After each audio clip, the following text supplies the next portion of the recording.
दाढ़ी को शेप देना जायज़ है।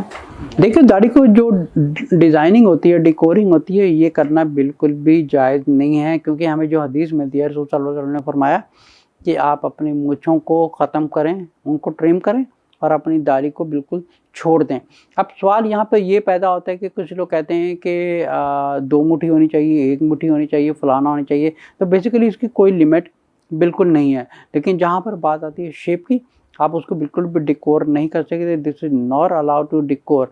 लेकिन एक सवाल ये पैदा होता है, लेकिन कुछ मर्दों के जो जीन्स हैं वो बहुत ज़्यादा फास्ट होते हैं। जैसे फास्ट होने का मतलब ये कि समझे कि उनकी जो दाढ़ी है बहुत ज़्यादा एक्सट्रीमली इतनी ग्रो हो जाती है कि वो समझे कि उनकी दाढ़ी के बाल यहाँ पर भी जा रहे हैं, यहाँ पर भी जा रहे हैं, और मुंह भी भर रहा है, और यहाँ पूरा मुंह गुच्छा बना हुआ है और चेहरा ही नज़र नहीं आ रहा। तो इस सिचुएशन में आप हदीस को फॉलो करेंगे कि जहाँ पर लिखा हुआ है दाढ़ी को बिल्कुल छोड़ दें। तो रसूल सल्लल्लाहु अलैहि वसल्लम का कहने का मतलब है कि दाढ़ी को छोड़ने का मतलब ये है कि दाढ़ी को जितना ज़्यादा आप उतना बढ़ने दें, और उसकी जो शेप बनाने का जो जायज़ कुछ उलमा करार देते हैं, and I agree with that, कि उसको इस शेप में बनाएं, कम से कम एक नाइसली आपका चेहरा साफ़ सुथरा नज़र आए।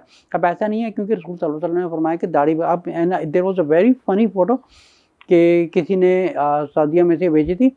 उसमें एक शख्स की दाढ़ी थी, वो घुटनों तक जा रही थी। अब ये क्या सुन्नत पूरी हो रही है? दिस इज़ नॉट अ सुन्नत। सुन्नत का तरीका, ये कहने का मतलब है कि हर हदीस को समझना बहुत ज़रूरी होता है। हर चीज़ का एक डिफरेंट इंटरप्रेट नहीं किया जा सकता कि भाई रसूल सल्लल्लाहु अलैहि वसल्लम फरमाए थे कि दाढ़ी को छोड़ दो, तो इसलिए मैंने छोड़ दिया, घुटनों तक चली गई, पैरों तक चली गई है। तो दाढ़ी छोड़ने का मतलब ये होता है कि दाढ़ी को grow as much as possible.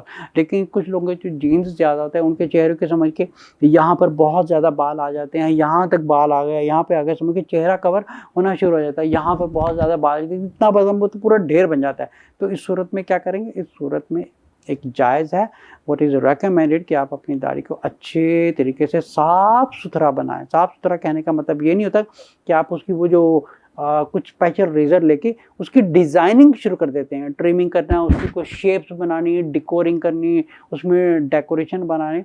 तो ये करना बिल्कुल सुन्नत के ख़िलाफ़ है। सुन्नत का तरीका ये है कि आप अपनी दाढ़ी को अच्छे से साफ़ सुथरा खूबसूरत तरीके से बढ़ने दें, जितना मैक्सिमम पॉसिबल है। लेकिन अगर बहुत ज़्यादा बाल आपके इधर उधर जा रहे हैं जीन्स की वजह से, then you have to make a nice shape to look nice, good appearance.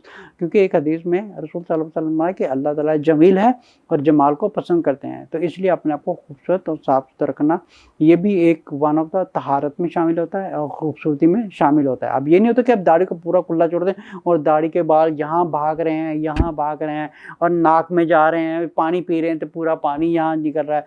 So this is something very dirty thing. So दाढ़ी को बनाएं, साफ़ सुथरी अच्छी सी शेप दें, लेकिन it is not allowed to decor, to trim, or to make any special modifications.